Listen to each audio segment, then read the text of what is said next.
Welcome back to my real estate podcast with David Libertori. I'm your host, and today we're diving into something that a lot of luxury sellers in Sarasota are curious about, but maybe don't fully understand: private listings, off-market sales, and how global networks like Sothebys can actually help you sell without blasting your property all over the internet. Hey, great to be here. Yeah, this is such an important topic because a lot of luxury sellers think they have to choose between maximum exposure and discretion. But the reality is way more nuanced than that. The truth is, going private doesn't mean you're limiting your buyer pool. It just means you're being strategic about who sees it and how. Okay, so let me ask you this.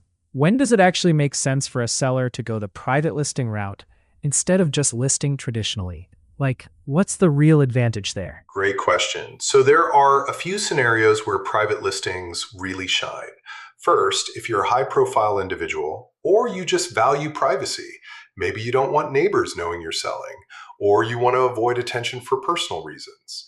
Second, if your property is unique or has some specific characteristics that appeal to a very targeted buyer, you don't need thousands of eyeballs on it.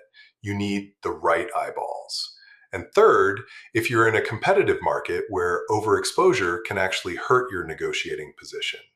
When a property sits on the market for months, it sends a signal that something's wrong, even if there isn't. Oh, wow. I never thought about that last point.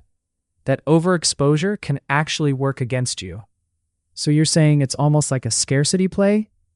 Like the fact that it's private makes it more desirable? Exactly. And here's where a network like Sothebys International Realty really changes the game. These global luxury networks have buyer databases that are absolutely massive. We're talking about qualified, serious buyers who are actively looking for premium properties.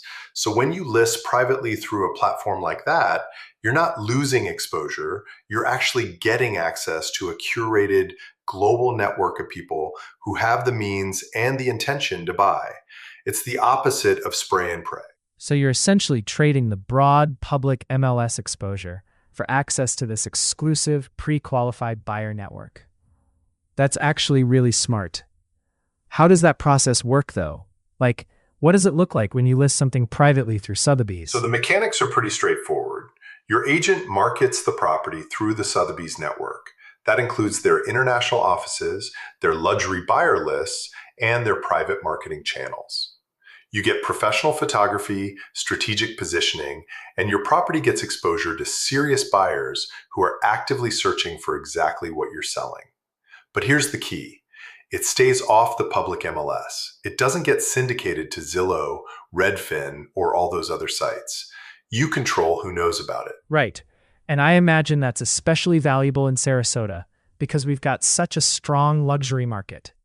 We're talking about people who are relocating from all over the world, right?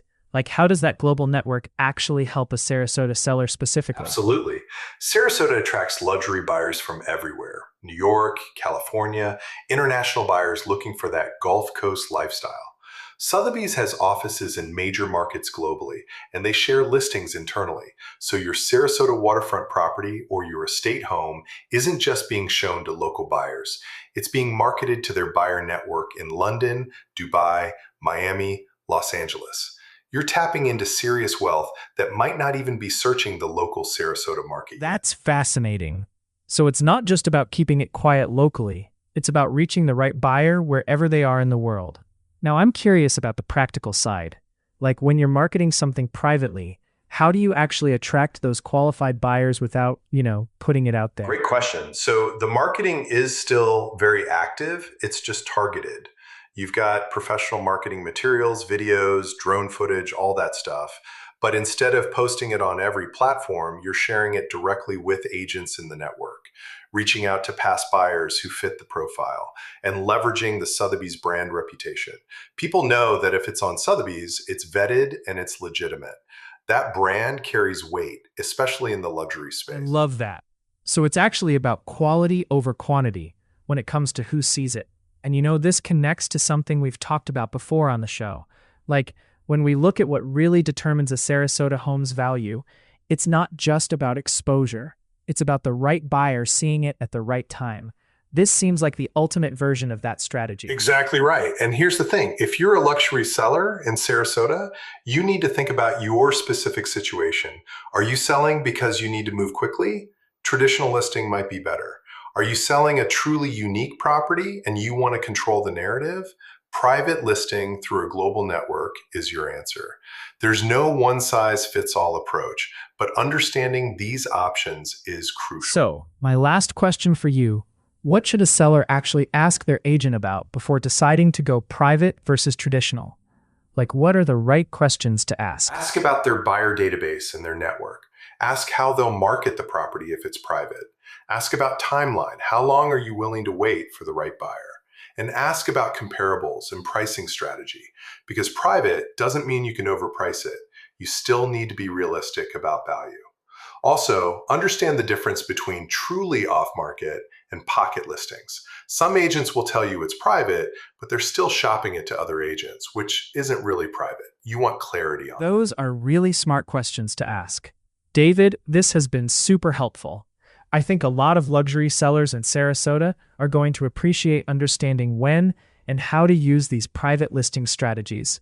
Thanks so much for breaking this down. My pleasure. This is such an important piece of the luxury market that doesn't get enough attention. If you're selling in Sarasota and you want to explore private options, definitely have that conversation with your agent. It could be exactly what your situation needs.